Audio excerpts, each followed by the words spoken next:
Okay, so where do we start when we want to improve mental health outcomes across a community? So it can be quite overwhelming to know where to start when we're looking at doing this.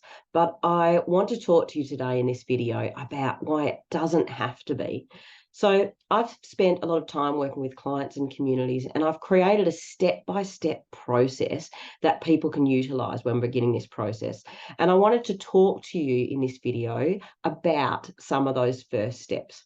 So number one, firstly, don't start by writing a community wellbeing plan. So often I see communities make this their first starting point. And I understand why people do this, because this is ultimately where we want to head. But the thing is, I'm here to tell you it's the wrong place to start. Now, you may be wondering why. And that's because it is really essential to create some key foundations first before you jump into a plan. Now, the reason for that is, one, it creates buy-in from the community. Two, it brings the community along on the journey so that they then become your biggest supporters and advocates for the work that you're doing. Three, it allows you to identify what the actual issues are as opposed to just what you assume they are. Now, those issues might match up, but you may be surprised at how often there's things going on that you weren't necessarily aware of or considered a priority.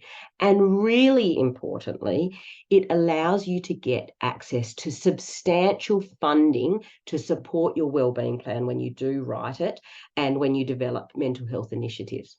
So, okay, you know why it's important to develop these foundations. Where do you start? So obviously this all depends on where it is you're currently coming from.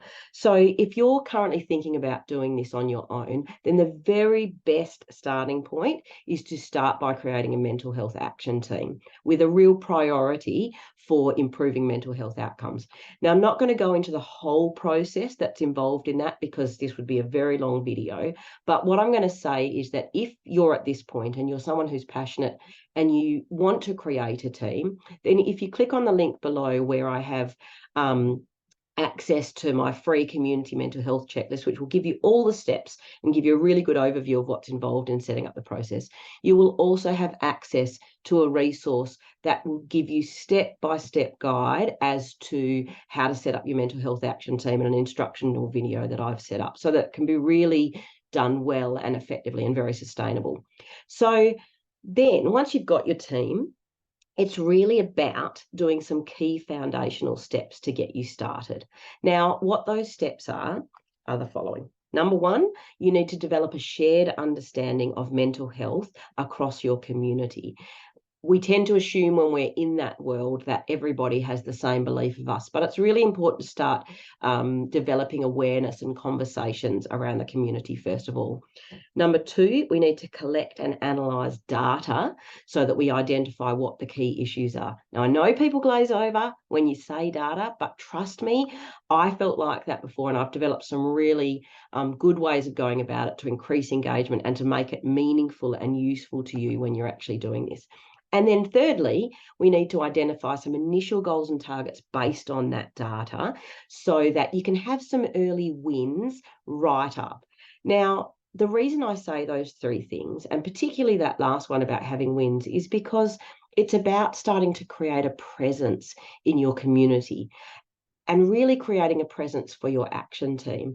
But it's also as important to create an opportunity for the team to feel valued and to develop a sense of pride in the work they're doing, because most likely the people that you've got that you're going to bring in on this team are going to be amazing individuals who are often the ones that put their hands up. So we really want to make them feel valued for the work that they're doing. Look, I'm going to stop there, but if you'd love to know more and you'd like to get your hands on my free community mental health checklist that I mentioned earlier, or my mental health action team resource, please jump on the link below or in the video. And until next time, I'll see you later.